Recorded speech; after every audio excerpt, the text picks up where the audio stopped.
नमस्कार, मैं रचना शर्मा। चढ़ती कला टाइम टीवी देख रहे सभी दर्शकों का स्वागत करती हूं। आप देख रहे हैं उत्तर प्रदेश के समाचार। मुख्यमंत्री योगी आदित्यनाथ आज गोरखपुर दौरे पर हैं। अपने इस दौरे के दौरान CM Yogi Adityanath Gorakhpur link expressway और आयुष विश्वविद्यालय के उद्घाटन की तैयारियों की समीक्षा करने पहुंचे हैं। बता दें कि 20 जून को गोरखपुर लिंक एक्सप्रेसवे का उद्घाटन किया जाएगा। सीएम योगी 20 को गोरखपुर लिंक एक्सप्रेसवे के उद्घाटन करने के लिए आएंगे, इसीलिए सीएम योगी आज उद्घाटन की तैयारियों की समीक्षा करने पहुंचे। पूर्वांचल एक्सप्रेसवे को गोरखपुर से जोड़ने वाले इस लिंक एक्सप्रेसवे का उद्घाटन 1 अप्रैल में होना था, लेकिन काम अधूरा रहने से अब 20 जून को होने जा रहा है। इस एक्सप्रेसवे के शुरू होने से गोरखपुर से लखनऊ, कानपुर और आगरा होते हुए दिल्ली तक की राह आसान हो जाएगी और वहीं प्रदेश का पहला आयुष विश्वविद्यालय भी भट्टट क्षेत्र के पिपरी में बनकर तैयार है, जिसका 30 जून को राष्ट्रपति द्रौपदी मुर्मू के हाथों लोकार्पण होना है।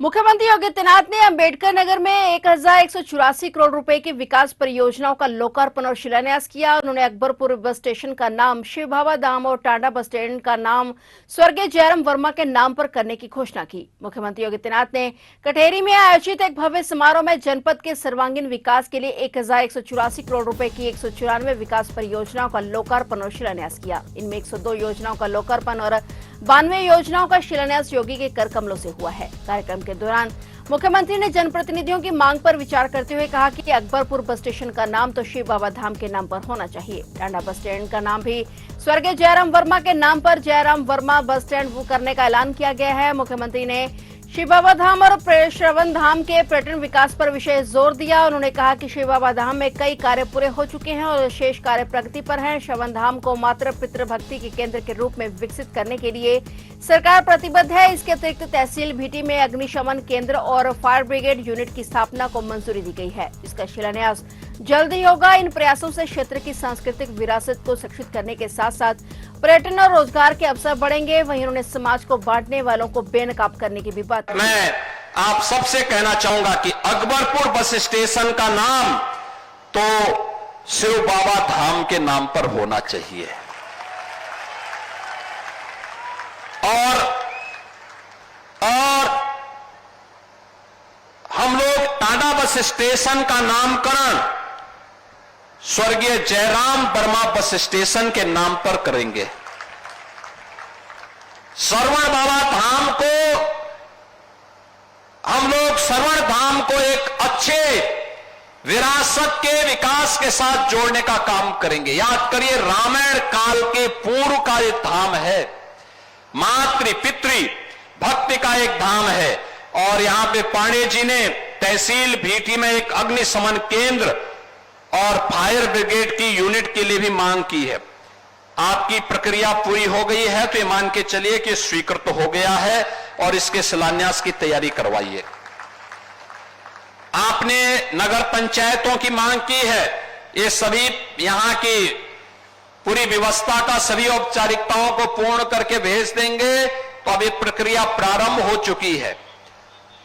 20 से 25 हजार की आबादी की जो ग्राम पंचायतें हैं, नगर निकाय हैं या जो बाजार हैं, अगल बगल के क्षेत्रों को लेकर के उनको नगर पंचायत बनाया जा सकता है, बशर्ते वे लोग उस मानक को पूरा करते होंगे तो। और इसको हम लोग आगे बढ़ाने का काम करेंगे। बहनों और भाइयों, विकास की इस प्रक्रिया में हमें आगे बढ़ना है।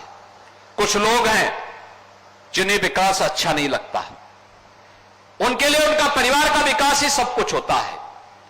वो अपने परिवार से उभर नहीं सकते और परिवार के नाम पर जाति को निशाना बनाते हैं, जाति के नाम पर सत्ता में आते हैं, नंग तांडव करते हैं, जातिवाद के नाम पे समाज को बांटते हैं, पर्व और त्योहारों के सामने उत्साह और उमंग को फीका करने का काम करते हैं। हमें ऐसे लोगों को बेनकाब करना है और उन लोगों को विरासत और विकास की ताकत का एहसास कराना होगा जो डबल इंजन की सरकार, भारतीय जनता पार्टी की सरकार पिछले 8 वर्ष के अंदर उत्तर प्रदेश के अंदर करा रही है। ईरान और इजराइल के बीच युद्ध शुरू होने से पहले प्रयागराज से ईरान गए तकरीबन 200 तीर्थयात्री और इस्लामिक स्टडीज के लिए ईरान के मदरसों में पढ़ाई कर रहे करीब 70 छात्र फंस गए हैं। उड़ानें रद्द होने से उनकी भारत वापसी मुश्किल हो गई है। यहाँ उनके परिजनों की फिक्र में नींद उड़ी हुई है। हर साल काफी लोग धार्मिक यात्रा के लिए ईरान और इराक जाते हैं और इस बार भी कई लोग तीर्थ यात्रा पर ईरान आए हुए हैं और जिथे में बड़ी संख्या में महिलाएं, बुजुर्ग और बच्चे भी शामिल हैं। सभी ने इराक के पवित्र स्थानों की जियारत की और फिर ईरान पहुंचे, लेकिन वापसी का समय आया तो इजराइल ने ईरान पर बड़ा हवाई हमला कर दिया और इसके बाद ईरान ने अपनी हवाई सेवाएं बंद कर दी। अब सभी तीर्थयात्री अस्थायी होटलों में रुके हैं। सुविधाएं सीमित हैं लेकिन सब सुरक्षित हैं। सभी लोग क्रोम शहर में रुके हुए हैं। हालात सुधरते ही वापसी की व्यवस्था की जाएगी। घर में लोग दुआएं कर रहे हैं कि जल्द ही हालात सामान्य हो ताकि सभी लोग सुरक्षित भारत लौट सके। हालांकि स्थानीय प्रशासन पूरी तरह से लोगों का ख्याल रख रहा है। लोग दूतावास के भी संपर्क में बने हुए हैं।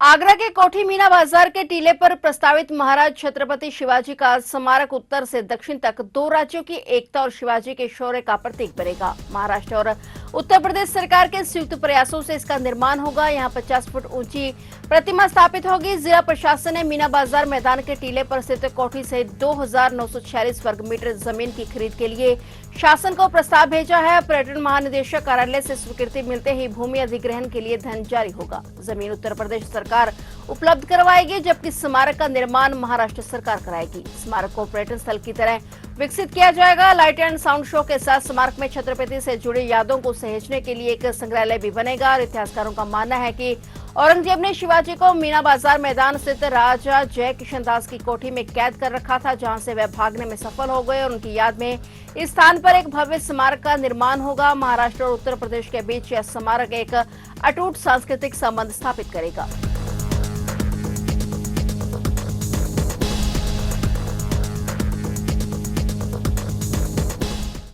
इलाहाबाद उच्च न्यायालय ने वाराणसी से 21 वर्षीय युवक के लापता होने के मामले में प्रदेश के पुलिस महानिदेशक को एक हल्फनामा दाखिल करने का निर्देश दिया है। उक्त निर्देश पारित करते हुए न्यायमूर्ति सिद्धार्थ वर्मा और न्यायमूर्ति हरवीर सिंह की पीठ ने कहा कि सुनवाई की तिथि 12 जून तक इस मामले में प्रगति की कमी देखना दुर्भाग्यपूर्ण है, जबकि लापता युवक का पता लगाने के लिए 7 जून को एक पुलिस टीम गठित की गई और इससे पूर्व अदालत ने लोक शिकायतें प्राप्त करने और उनका निस्तारण करने से बचने के लिए पुलिस अधिकारियों की कड़ी आलोचना भी की थी। अदालत नीतीश कुमार नाम के व्यक्ति द्वारा दायर याचिका पर सुनवाई कर रही थी। नीतीश ने अपने भाई के लापता के संबंध में याचिका दायर की है और उसका दावा है कि वाराणसी के संबंध में पुलिस अधिकारी उसके भाई का पता नहीं लगा पा रहे हैं। अदालत के निर्देश के बाद 7 जून को एक पुलिस टीम का गठन किया गया था। अदालत ने इस मामले को नए सिरे से सुनवाई करने के लिए 9 जुलाई 2025 की तिथि निर्धारित की है।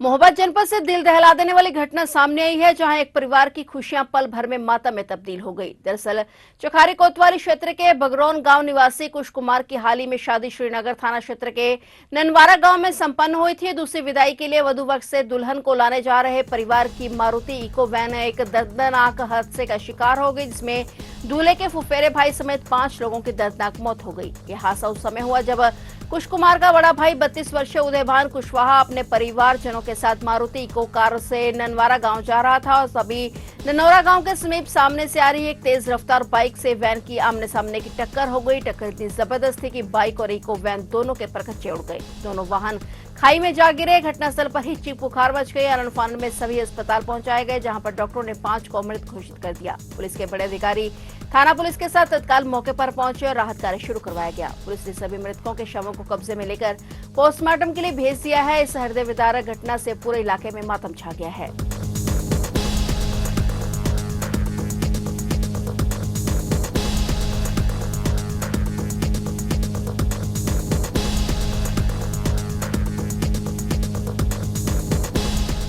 यूपी के रामपुर में पुलिस हिरासत में लिए गए दूल्हे का हत्या आरोपी हेड कांस्टेबल की पिस्टल छीनकर भाग गया था। पुलिस ने उसका पीछा किया और फिर उसे मुठभेड़ में गिरफ्तार कर लिया है। उसके पैर में गोली लगी है, उसका इलाज चल रहा है।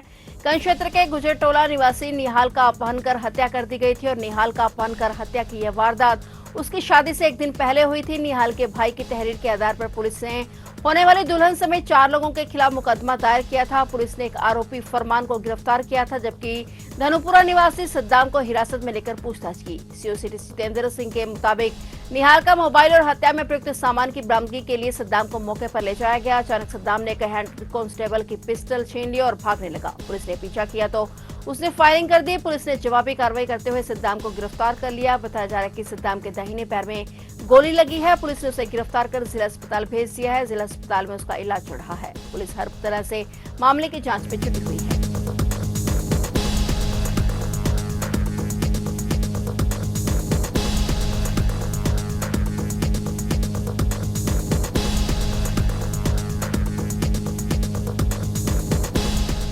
रायबरेली से दिल दहला देने वाली घटना सामने आई है। यहाँ एक कलयुगी बेटे ने अपनी ही 85 वर्षीय मां की लाठी से पीट कर हत्या कर दी। आरोपी ने बचाने आए अपने बेटे और बेटी पर भी लाठियां बरसाई। घटना से हर कोई हैरान है। सूचना पर पहुंची पुलिस ने आरोपी बेटे को गिरफ्तार कर लिया है। घटना सेमरी क्षेत्र के ग्राम बेरीसाल खेड़ा मजरे सेमरी की है और गांव निवासी विधवा सुहागा 85 वर्षीय की हत्या उसी के बेटे गहिरेश्वर ने कर दी और बीच बचाव करने आए बेटे अमरेंद्र और बेटी नीतू को भी पीटा गया। शोर सुनकर गाँव के लोग जमा हो गए। लोगों की सूचना पर पुलिस ने घटना की जानकारी ली और आगे की कार्रवाई की जा रही है। पुलिस ने बताया कि आरोपी नशे का आदी है।